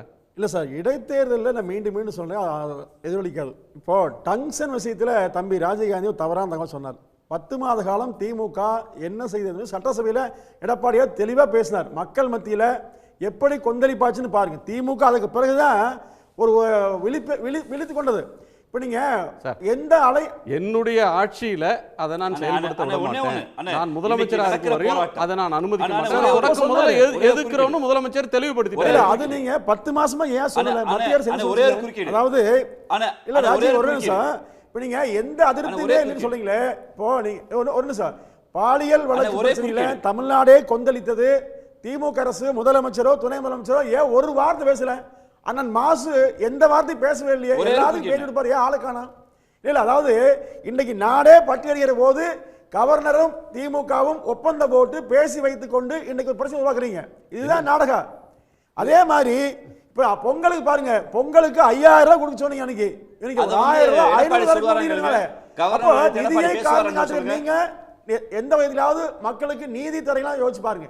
உண்மையில் மக்கள் ஈரோடு இடைத்தேர்தல பட்டி வச்சு சார் இதெல்லாம் தேர்தல நின்னு பேசலாமே நீங்க? இல்ல சார், இடைத்தேர்தல் வருது, இந்த பிரச்சனை எல்லாம் நீங்க தேர்தல் களத்துல போய் மக்கள்கிட்ட பேசலாமே. எப்படி பேசுங்க? இடைத்தேர்தல்ல செந்தில் பாலாஜி போய் எல்லாம் மொத்தம் வந்து பட்டியல அடைச்சு வச்சிருவீங்க. யாரு பிரச்சாரம் பண்ணுவீங்க? ஏன் தங்கமணியும் வேலுமணியும் கூட்டி போய் அடைச்சு வைங்க? எப்படி பண்ணுவீங்க? பட்டியல அவங்களும் தேர்தலை சந்திச்சதுதானே சார்? ரோட்டுக்கு 5000 sir. Sir Erode Thangamani senior leader இல்ல சார், ஒரு நிமிஷம், Sengottaiyan senior leader, Velumani senior leader, அவங்க எல்லாம் பல இடைத்தேர்தல்கள்ல அனுபவத்துல பார்த்தவங்க. திமுக என்ன வியூகத்தை வகுக்குதோ அதே வியூகத்தை அதிமுக வகுக்க முடியுமா? ஈரோட்ல கடந்த தேர்தல் சொல்லுங்க சார், எங்க ஈரோட்ல எனக்கு தெரிஞ்ச 40 குடும்பம் எங்க சொந்தக்கார குடும்பம் சார். நான் அந்த வீட்டுக்கு எல்லாம் போனா ஒருத்தருமே ஆள் இல்ல, எல்லாம் திமுக கொண்டு கொட்டையில கொண்டு வந்தாங்க. காரணம் கேட்டா டெய்லி 1000 பணம் தராங்க. எப்படிங்க அப்புறம்? அப்போ ஓட்டை வெளிப்படையாக விலை பேசுது ஆனால் வேலுச்சாமி வந்து மனசாட்சியை சொல்லணும், இல்லையா அம்மான்னு சொல்லணும். ஏன்னா அவர் தான் நேர்மையான தலைவர், நான் அடிக்கடி சொல்றேன். ஏன்னா அந்த அளவுக்கு ஜனநாயகத்தை குளிவாண்டி போய்த்த திமுக வெற்றி பெற்றாலும் அது வந்து நியாயம் இல்ல. ராஜீவ்காந்தி ஜெயிக்கிறது இல்ல, இல்ல இடைத்தேர்தல் நடக்கிறதுக்கு முன்னாடியே வெற்றி பெற்றாலும் நியாயம் இல்லன்ற இடத்துக்கு போயிட்டீங்க. அறம் இல்ல, நீதி இல்ல, முன்னாடியே சொல்லிட்டார் நண்பர். சார் அதுதான் சார் நடக்க போகுது. இந்த மக்கள் அச்சம் இல்ல, நீங்க சொல்லுகிற எல்லா விமர்சனத்தையும் மக்களிடம் போய் ஏன் சொல்ல மாட்டீங்க? வாக்காளர்கள்ட்ட போய் சொல்ல வேண்டியது. மக்கள் வந்து கிடைக்கிறத வாங்குறது நான் நினைக்கிறேன். திரு ராஜீவ்காந்தி இந்த முறை 10,000 வாங்குறது தப்பு இல்லைங்க, அவ்வளவுதான். திரு ராஜீவ்காந்தி இங்கே அதாவது மக்களை வந்து பல பேர் முட்டாளன் எடுத்திருக்காங்க. அரசியலில் தாங்கள் தான் அறிவாளிகள், மக்கள் எல்லாம் முட்டாள்கள் என்று பேசுகிற பழக்கம், அந்த வாதம் அது சமீப நாளங்களில் வந்து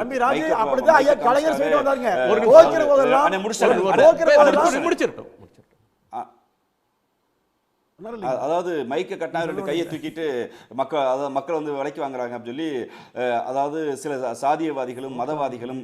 ஒரு ஆரோக்கியமான ஜனநாயகம் என்பது மக்களை முட்டாளாக்குவதல்ல, மக்கள் விலைக்கு போயிட்டாங்கன்னு பேசுவதல்ல. நீங்கள் சாதி மதம் அந்த எந்த பெருமையோ இல்லை கொள்கை ரீதியாகவோ அவதூறோ விமர்சனமோ எது செய்தாலும் எண்ட் ஆஃப் டே போய் வாக்குப்பட்டியில் வாக்கு போட போகிறது மக்கள் தான். தெளிவாய்க்குங்க. அந்த மக்களுக்கு அது காசா பணமா மொழியா அரசியலா எந்த அது திராவிட முன்னேற்ற கழகம் வென்றாலும் தோற்றாலும் எங்கள் கூட்டணி வென்றாலும் தோற்றாலும் வாக்களிப்பது மக்கள் தான். மக்கள் மீது மக்களுடைய அபிலாசையை பெற முடியாமல் வெல்ல முடியாமல் சில சில சில சில பேர் என்ன பண்ணிட்டாங்க, மக்களை குறை சொல்ல ஆரம்பிக்கிறது.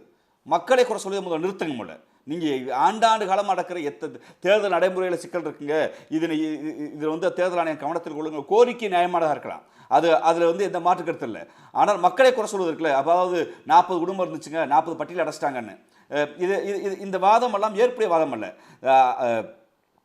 எடப்பாடி தலைமையிலான அதிமுக வந்து என்ன ஆயிடுச்சுன்னா, அன்னைக்கு தன் தோல்விக்கான காரணத்தை எழுத ஆரம்பிச்சிருச்சு. பரவாயில்ல, தேர்தலுக்கு முன்னாடி எழுத ஆரம்பிச்சிட்டீங்க. காரணம் இந்த திராவிட மாடல் ஆட்சியும் கூட்டணி கட்சியுடைய இந்த கூட்டணி ஜெல் இருக்குல்ல, இந்தியாவிலேயே எங்கள் கூட்டணிக்குள்ள அதாவது இஷ்யூ பேஸ்டு சில இஷ்யூ பேஸ்டில் ஒரு மாறுபட்ட கருத்துக்கள் இருக்குது. ஆனால் மாறுபட்ட கருத்துக்கள் இருந்தாலும் இங்கு கூட்டணி கட்சி தலைவர்கள் ஜனநாயகத்தோடு வைக்கிற கோரிக்கையை மாண்புமிகு முதலமைச்சரும் இந்த அரசும் கவனத்தில் கொண்டு சரி செய்து, எதிர்க்கட்சிகளே ஜனநாயக ரீதியாக ஒரு கோரிக்கை வைத்தால் அதை சரி செய்த அரசாங்கம் இந்த அரசாங்கம். ஏன்னா ஆட்சியாளர்களுக்கு 2 காதுகளும் திறந்திருக்க வேண்டும் என்கிற மாண்பு அரசு தரப்பிலிருந்து மாண்புமிகு முதலமைச்சர் அவர்கள் மீது பார்வைக்கு வர எல்லாத்தையும் சரி செய்கிறார்கள்.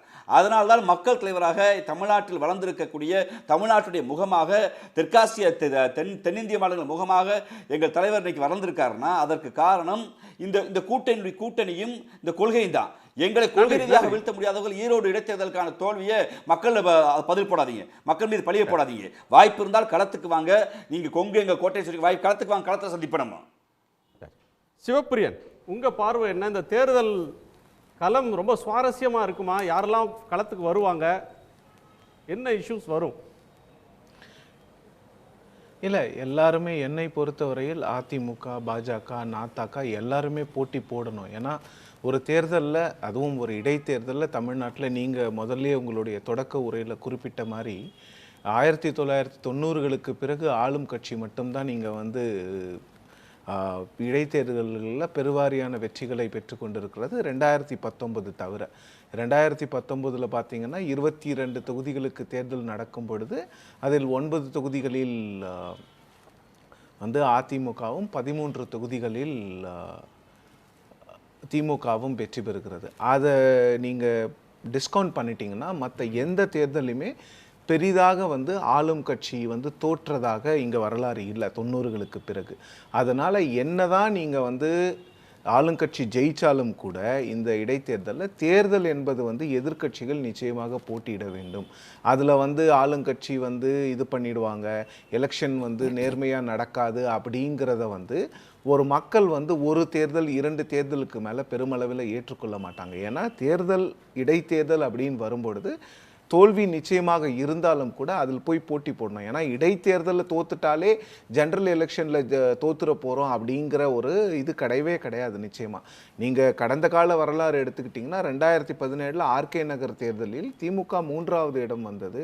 கிட்டத்தட்ட டெபாசிட் போய் வாங்கலன்னு நினைக்கிறவங்க கேண்டிடேட். பட் ஆனால் 2019 மிகப்பெரிய வெற்றி திமுகவுக்கு. அதே போன்று தான் 2010 அதிமுக டெபாசிட் இழந்த ஒரு 6 மாதம் 7 மாதத்திலே வந்து அவங்களால வந்து ஆட்சிக்கு வர முடிகிறது. ஸோ அதெல்லாம் மக்கள் வந்து நீங்கள் கேம்பெயினுக்கு போகும்போது, ஸ்டேட் எலெக்ஷனுக்கு கேம்பெயினுக்கு அடுத்த வருஷம் போகும்போது அதெல்லாம் பெருசாக மறந்துடுவாங்க. கொஞ்ச நாளைக்கு நீங்கள் சொன்ன மாதிரி சோஷியல் மீடியாவில் வேணால் ஏடிஎம்கே, பிஜேபி, நாத்தாக்காவை வந்து ட்ரால் பண்ணிகிட்டு இருப்பாங்க எல்லா கட்சிகளும் சேர்ந்தவர்கள். அதனால தேர்தல் வந்து நிச்சயமாக எல்லா கட்சிகளுமே வந்து, ஏன்னா எல்லா எல்லோரும் நிக்கணும் அப்படின்றது ஒரு பத்திரிகையாளராக நீங்க முன்வைக்கிற ஒரு கருத்து. எல்லா கட்சியும் யாரெல்லாம் ஊடகங்களுக்கு முன்னாடி வந்து ஆக்ரோஷமாக பேசுகிறாங்களோ அத்தனை பேரும் தேர்தல்னா வந்தால் களத்தில் நின்று தங்கள் பலத்தை காட்டணும் அப்படின்றது நியாயமான எதிர்பார்ப்பு. இன்னைக்கு அதிமுக களத்துக்கு வரும்னு நினைக்கிறீங்களா? எடப்பாடி பழனிசாமி அவர்கள் தலைமையில் நிச்சயமாக வரணும். தேர்தலை புறக்கணிக்க போகும்னு நினைக்கிறீங்களா? போட்டி போடுவாங்கன்னு நினைக்கிறீங்களா? பிஜேபி என்ன ஸ்டாண்ட் எடுக்கும்? இல்லை போட்டி போடுவதற்கான வாய்ப்பு அதிமுகவுக்கு அதிகமாக இருக்குங்கிறது என்னுடைய கருத்து. அதில் என்னன்னா குறிப்பாக 2-3 விஷயங்கள். கொங்கு மண்டலம் வந்து அதிமுகவினோட கோட்டை என்று கருதப்படுகின்ற இந்த நேரத்தில் கடந்த முறை கூட 42 அதாவது 43,819 வாக்குகள் பெற்றிருந்தாங்க. அது அடுத்தடுத்து நடந்த 2 நாடாளுமன்ற தேர்தலில் அனைத்து தொகுதிகளிலும் அதிமுக தோற்றிருக்கு. திமுக கூட்டணி கொங்கு மண்டலத்தில் ஜெயிச்சிருக்கு. இல்லை கரூர்லாம் தம்பிதுரையை அவங்க ஜோதிமணி வாங்கின ஓட்டுலாம் வந்து ரொம்ப ரொம்ப அபரிமிதமான ஓட்டு, 4 லட்சம் ஓட்டு வித்தியாசத்துலலாம் ஜெயிச்சாங்க. சட்டமன்ற தேர்தல் இப்போ நடந்து முடிஞ்ச இடைத்தேர்தல் எடுத்தாலும் அது அப்படி ரிஃப்ளெக்ட் ஆகலையே. இல்லை நாடாளுமன்ற தேர்தலுக்கும் சட்டமன்ற தேர்தலுக்கும் உங்களுக்கு வித்தியாசம் இருக்குல்ல. நான் கடந்த 2019ஆம் ஆண்டு நாடாளுமன்ற தேர்தலில் கொங்கு மண்டலத்தில் எல்லா தொகுதிகளிலும் திமுக ஜெயிச்சது. ஆனால் சட்டமன்ற தேர்தலில் 50 தொகுதிகளில் 17 தொகுதிகளில் மட்டும்தான் திமுக ஜெயிக்க முடிஞ்சது. சேலத்திலிருந்து நீங்கள் நீலகிரி எடுத்துக்கொண்டீர்கள் என்றால் 33 தொகுதிகளில் அதிமுக கூட்டணி பெருவாரியான வெற்றி பெற்றிருக்காங்க. கோயம்புத்தூரில் ஏடிஎம்கே சீட்டே ஜெயிக்கலையே, டிஎம்கே சீட்டே ஜெயிக்க முடியல 2021. ஸோ அதனால் ஏடிஎம்கே வந்து ஈரோடு எலெக்ஷன் பை எலெக்ஷனை வந்து பைகாட் பண்ணாங்கன்னா அவங்களுக்கு வந்து அது வந்து ஒரு மிகப்பெரிய ஒரு கணக்கிலே இருக்கீங்களா நீங்க? சட்டமன்ற தேர்தலில் எல்லோரும் சேர்ந்து நின்று அந்த வெற்றியை சாதிச்சாங்க.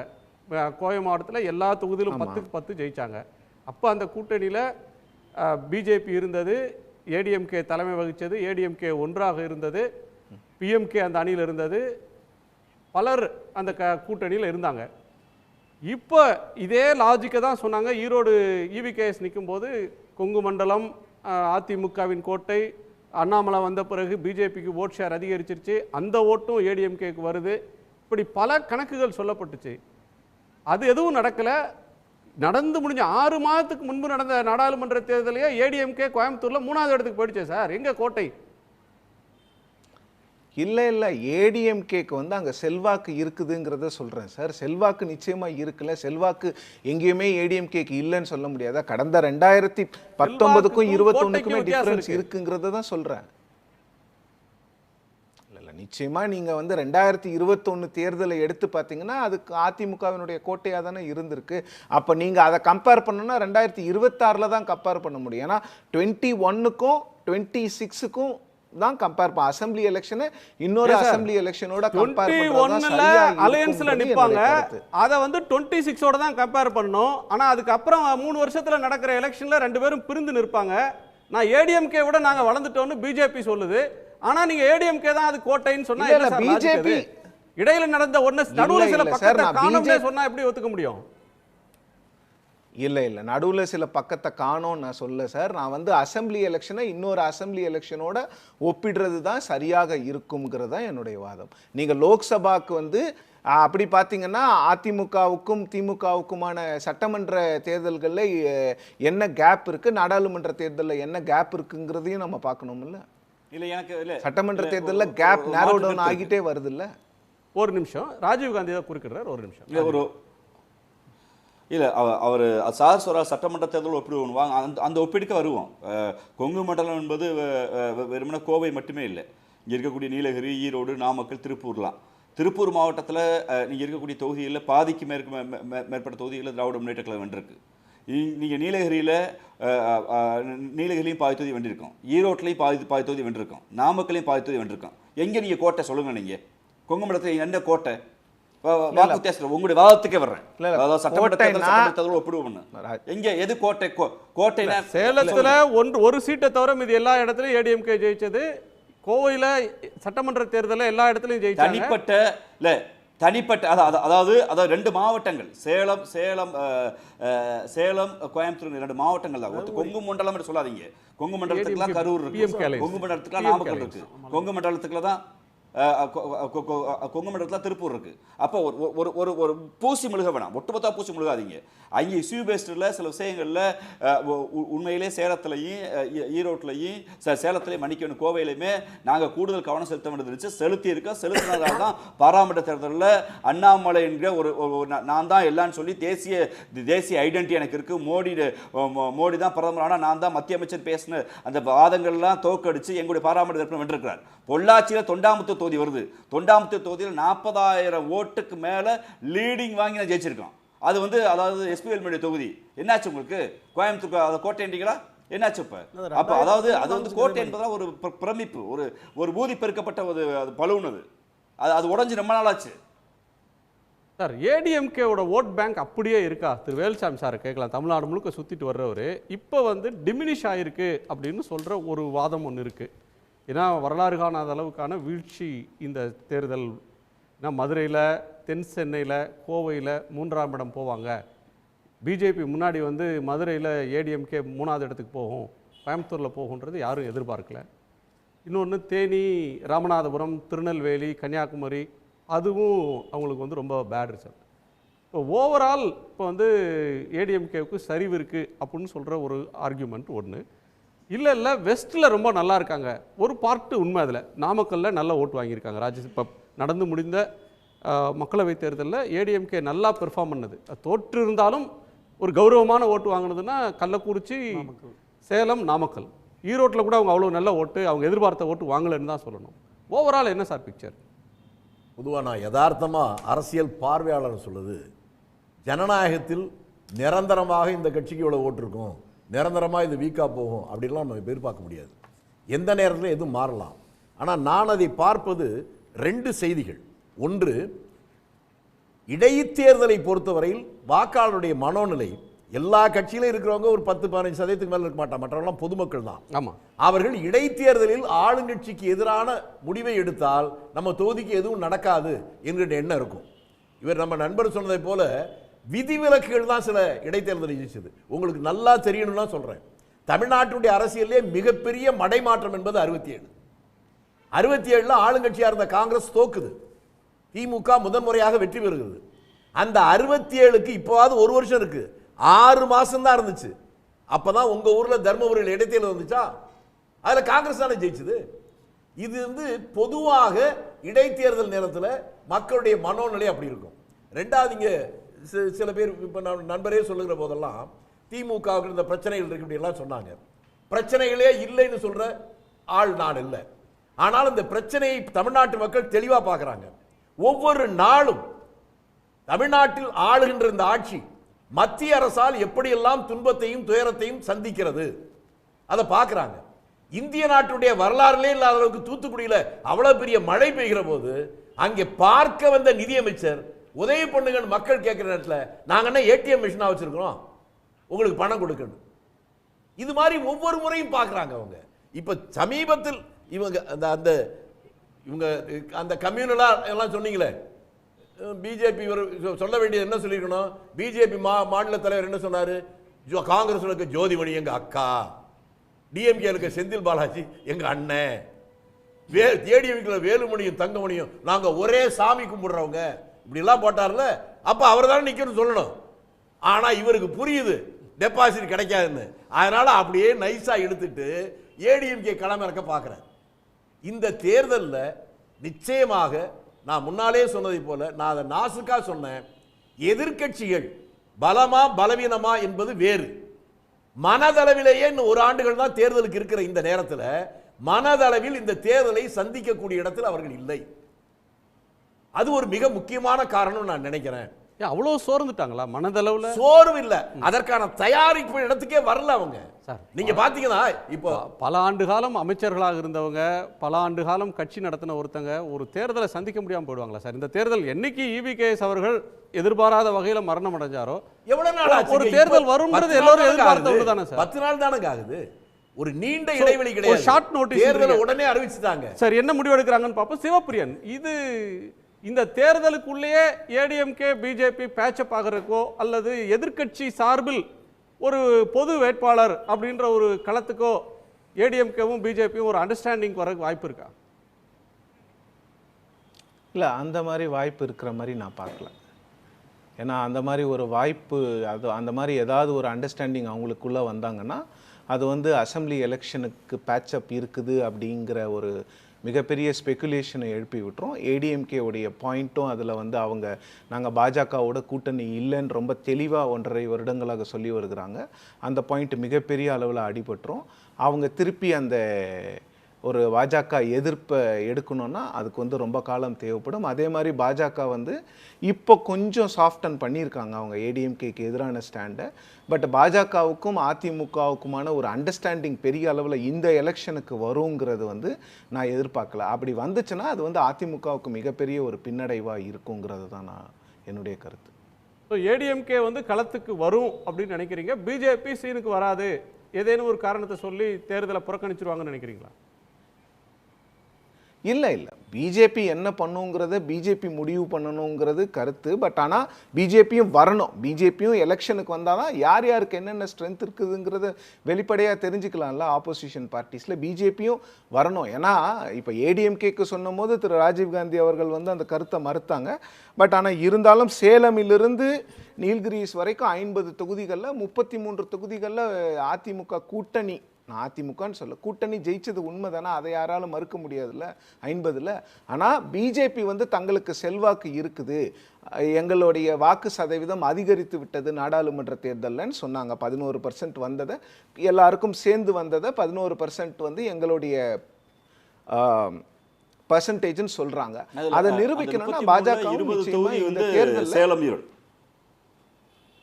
20 சேலம் ஈரோடு 5 தருமபுரி, அதுல பாமக அதிமுக கூட்டணியில 5 அதாவது கொங்கு மண்டலம் ஒட்டுமொத்தமா கோட்டைன்னு சொல்ல வேண்டாம், அந்த பின்பத்தை இது பண்ண வேண்டாம். இல்ல நான் ராஜீவ்காந்தி நீங்க கோட்டைன்ற வார்த்தையிலே நிக்காதீங்க. இல்ல நான் வந்து நீங்க கோட்டைன்ற வார்த்தை நான் சொன்ன நம்பர் கரெக்டானது மட்டும் தான் நான் கேக்குறேன். கோட்டை விடுறதையும் கோட்டைன்னு தானே சொல்றேன். இல்ல கோட்டை சரிதா, கோட்டையில ஓட்டையா, கோட்டை பலமா இருக்கா, இப்படி பலது எழுதின ஒரு பத்திரிகையாளரே கேட்டுருவோம். பாக்கி உங்க நிறைவு பார்வைக்காங்க. அதாவது இந்த திமுக முதல்ல இந்த களத்துல யார் வரப்போறாங்க அதுவே கேள்வி. திமுக களத்தில் இறங்கணும்னு ஆசைப்படுதுன்னு ஒரு பரவலாக ஒரு பேச்சு இருக்கு. இல்லை காங்கிரஸ் தான் அப்படின்ட்டு அண்ணனும் சொல்லுவார், காங்கிரஸ் தான் களத்தில் திமுக நாங்க போட்டியிடுறோம்னு சொல்லல. இந்தியா கூட்டணி அல்லது திமுக கூட்டணி போட்டியிடுகிறது, அதுல மாற்றம் இல்ல. இதுல ப்ராபபிலிட்டின்னு ஒண்ணு இருக்கு இல்லையா, இந்த கட்சி அந்த கட்சி அந்த கூட்டணியிலேயே கூட. இப்ப விக்கிரவாண்டியில பாஜக போட்டியிடல, பாஜக கூட்டணியில இருந்த பாமக போட்டிட்டு அந்த மாதிரி ஒருவேளை அப்படி போட்டியிட்டால் அது எந்த கட்சி, அது காங்கிரஸோ அல்லது இந்தியா கூட்டணியில் இடம்பெற்ற எந்த கட்சியோ அல்லது திமுகவோ வெற்றி இழந்து விட்டால் அதற்கு பிறகு திமுக கூட்டணியில் ஒரு பேரம் அதிகரிக்கலாம், மற்ற கட்சிகளுடைய பேரம் அதிகரிக்கலாம், அல்லது வெளியே போவதற்கு ரெடியாக இருக்காங்கன்னு யூகிக்கலாம். அது சாத்தியமானு தெரியல. அதிமுக பொறுத்தவரை களத்தில் ஏன் நிற்க வேண்டும்னா, நீங்கள் கலைஞர் கருணாநிதியாக இருக்கட்டும், ஜெயலலிதா அம்மையார் இருந்த கடந்த காலங்களில் தோல்விகளை சந்தித்தவர்கள் அது அவங்க. ஆனால் தோல்விகளை சந்தித்த போதும் விடாமல் தொடர்ந்து களத்தில் இருந்ததுனால தான் மீண்டும் மீண்டும் அவங்களால் ஆட்சிக்கு வர முடிஞ்சது. அந்த டெஸ்ட்டு பரிசோதனையில் அதிமுக இறங்க வேண்டும். அது ஒருவேளை வெற்றி பெறணும் கூட இல்லை சார், டஃப் ஃபைட்டு கொடுத்தா கூட போகிறோம். பல சந்தர்ப்பங்களில் திமுகவுக்கு டஃப் ஃபைட்டு கடுமையான போட்டி கொடுத்தது. அந்த மாதிரி ஒரு சூழல் வந்தால் அது அவங்களுக்கு ஒரு மூச்சு விடுறதுக்காக ஒரு தெம்பு வரும். ஜெயிச்சா ஓகே, இல்லை டஃப் ஃபைட்டு கொடுத்தாலும் மூச்சு விடுறது இனிமேல் நாங்கள் இருக்கோம் நகைச்சுவாக சொல்லாமல் இருந்தால் அதிமுக தொடர்ந்து தோல்வியை சந்திக்கிறது என்கிற எண்ணத்தை கூட மாற்றுவதற்கு ஒரு வாய்ப்பு கிடைக்கும். அதுதான் நம்ம பார்வை. வாய்ப்பு இருக்கா சார்? சார் இல்லை, நான் ஏற்கனவே சொன்னேன், நீங்கள் தமிழ்நாட்டில் இந்தியாவில் மூத்த முதுபெரும் தலைவர் கலைஞர் அவர்கள் அவரே தேர்தலில் தோற்கும் போதெல்லாம் எதனால் தோற்றோம் என்று நியாயமான காரணத்தை சொன்னதே இல்லை. தமிழன் சோற்றால் அடித்து பெண்டம் சொல்லியிருக்கார். அண்ணன் தெரியும், உங்களுக்கு தெரிஞ்சுக்கலாம். அதே மாதிரி தமிழன் சோரம் போய்விட்டான், கவர்ச்சியிலே மயங்கி விட்டான் என்று நடிகர்களோடு ஒப்பிட்டு எம்ஜிஆரையும் அம்மா ஒப்பிட்டெல்லாம் பேசுண்டு. அதனால் தோல்வி வெற்றி என்பது இடைத்தேர்தல், சில தேர்தல் வைத்தெல்லாம் பொது தேர்தலே கணக்கிடவே வேண்டாமுங்க. அதிமுக வலிமையாக, அதாவது கோட்டைன்னு சொன்னாலே தம்பி ராஜீவ்காந்தி கொதிக்கிறார். இப்போ நீங்கள் அண்ணன் கருத்து அதுமே சொன்னார், கோட்டை விட போவது 2026 நிச்சயமாக திமுக தான். அதனால கோட்டை வார்த்தை சொன்னால ராஜீவ்காந்தி கோபம் வருதுங்க. 26க்கான வெற்றியை நிச்சயமாக மக்கள் 25 பேசுவோம் சார், 26ல 26 பேசிப்போம். சார், ஒரு தேர்தல் வந்துருச்சு, 25 நாள்ல ஒரு தேர்தல் இருக்கு நமக்கு முன்னாடி. நீங்க ஒரு வருஷமா 25லயே பின்னால 5 இருக்கு. அதனால 5 வேண்டி இருக்குல்ல, 5 வேண்டி இருக்கு. அது அதிமுக சார். இப்போ வந்து திமுக இவ்வளவு நெருக்கடி கொடுத்தும் கூட, கூட்டணி வைத்தும் கூட வலிமையாக இருப்பதற்கு காரணம் என்ன? அந்த அடிப்படையான கட்டமைப்பை யாராலும் முடக்க முடியாது. நிச்சயமாக 26ல் அதிமுக எடப்பாடி தலைமையில் ஆட்சி அமைத்தே தீருங்க. 26க்கு தள்ளுறீங்க, 26 பேசுறதுக்கு நிறைய நேரம் இருக்கு. அதுதான் சார் பேச வேண்டியது. இடைத்தேர்தல் ஒரு வருஷம் இருக்கு சார், எந்த பயனும் இல்லை. யாரு ஜெயிச்சாலும் எந்த தேங்க்யூ. ஒரு லைன்ல நிறைவு பார்வை. ஒவ்வொரு நாளும் தமிழகத்தில் ஆளுங்கட்சி எவ்வளவு இன்னல்களை சந்திக்கிறது மத்திய அரசாங்கிறதுக்கு நேற்று நடந்தது கூட உதாரணம். ஒரு கவர்னர் என்கின்ற பெயரில் வைத்துக்கொண்டு ஆட்சியே செயல்பட விடாமல் பண்றத பார்த்துட்டு இருக்காங்க. இந்த நேரத்தில் தமிழகத்தினுடைய மானத்தை காப்பதற்கு உணர்ச்சி உள்ள தெளிவுள்ள தமிழர்கள் அடுத்த தேர்தல் நேரத்தில் என்ன முடிவெடுத்தாலும் இந்த நேரத்தில் ஆட்சிக்கு ஆதரவாக இருப்பார்கள், இருக்க வேண்டும். இருப்பதுதான் தமிழருடைய உணர்வு. அதான் நான் நினைக்கிறேன். நன்றி. திரு சிவபிரியன், ஒன்லைன். இல்லை, அதாவது வந்து இப்போ திமுக நிற்கிறது உறுதியாயிடுச்சு. இன்னும் அதிமுக, பாஜக இது போன்ற கட்சிகள் வந்து வெளிப்படையாக அவங்களுடைய ஸ்டாண்டை சொல்லும் பொழுது எனக்கு தெரிஞ்சு இந்த எலெக்ஷனில் வந்து பெரிய ரிசல்ட்டில் ஒன்றும் பெரிய மாற்றம் இருக்கிற மாதிரிலாம் தெரியல. மாற்றம் வந்து பெரிய அளவில் மாற்றம்லாம் இருக்காது. கடந்த 2023 என்ன நடந்ததோ அதே போன்று திமுக கூட்டணி வெற்றி பெறுவதற்கான வாய்ப்பு தான் இருக்குது. பட் ஆனால் காம்படிஷன் இருக்குங்கிறது என்னுடைய ஒரு கருத்தாக இருக்கிறது. காம்படிஷன் நல்ல விஷயம் தானே, ஜனநாயகத்தில் ரொம்ப ஆரோக்கியமான ஒரு விஷயம் தானே. திரு ராஜீவ்காந்தி, சுருக்கமா. இல்லை, முதல்ல இருந்தே அதுதான் நான் சொல்லிட்டு இருக்கேன். மதச்சார்பற்ற முற்போக்கு கூட்டணியினுடைய கொள்கைக்கும் திராவிட மாடல் ஆட்சிக்கும் சாட்சியாய் ஈரோடு எப்பவும் திசை வழிகாட்டும். போட்டியிடுகிற வேட்பாளர், போட்டியிடுகிற கட்சி என்பதை எங்களுடைய கூட்டணி கட்சி தலைவர்கள் பேசி முடிவெடுத்து கூட்டணி கட்சியுடைய தலைவராக இருக்கிற மாண்புமிகு முதலமைச்சர் அறிவிப்பார். உறுதியாக ஈரோடு திசை காட்டியாக 2026 200 தொகுதி இலக்குக்குள் ஈரோடு கிழக்கும் அடங்கும் என்பதுதான் எங்களுடைய கருத்து. நன்றி, உங்கள் அனைவருக்கும் நன்றி. மீண்டும் சந்திப்போம். இது கேள்விக்களம், மக்களின் மேடை.